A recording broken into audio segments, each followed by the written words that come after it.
ইসলামে কি বিচার ব্যবস্থা ছিল? বিশ্বনবী হযরত মুহাম্মদ মুস্তাফা সাল্লাল্লাহু আলাইহি ওয়াসাল্লামের কাছে একজন তিনি বিচার এনেছে। কি এনেছে? কথা বলেন। বিচার এনেছে।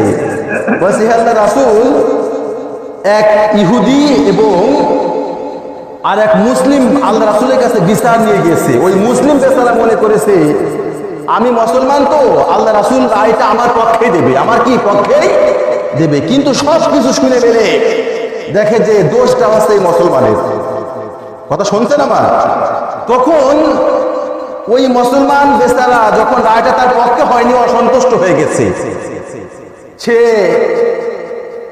এই বিচারটা মানতে পারে নাই। আল্লাহ রাসূল বিচার করেছে, এই বিচার সে কি করতে পারে নাই? কথা বলেন।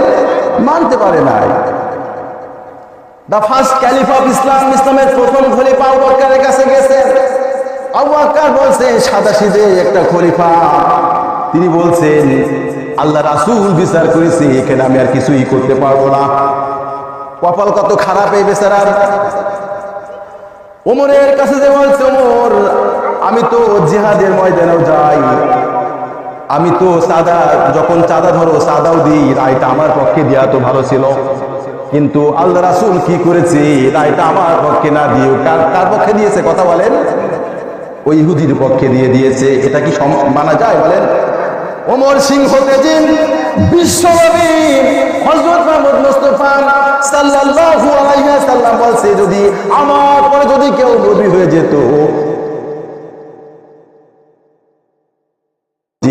অর্ধ জাহানের খলিফা ছিল ওমর।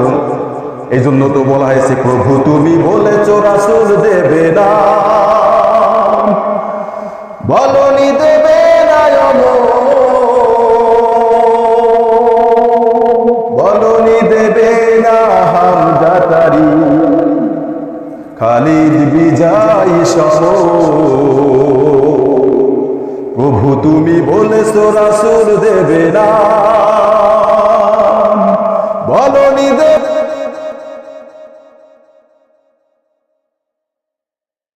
ওমরের মতো একজন শাসক বাংলার জন্য ইসলামে কি বিচার ব্যবস্থা ছিল?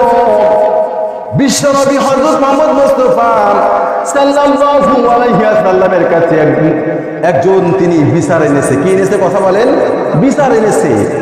বলছে, হে আল্লাহর রাসূল, এক ইহুদি এবং আর এক মুসলিম আল্লাহ রাসূলের কাছে বিচার নিয়ে গেছে। ওই মুসলিম বেচারা মনে করেছে আমি মুসলমান, তো আল্লাহ রাসূল রায়টা আমার পক্ষে দেবে, আমার কি পক্ষেই দেবে। কিন্তু সব কিছু শুনে বেড়ে দেখে যে দোষটা হচ্ছে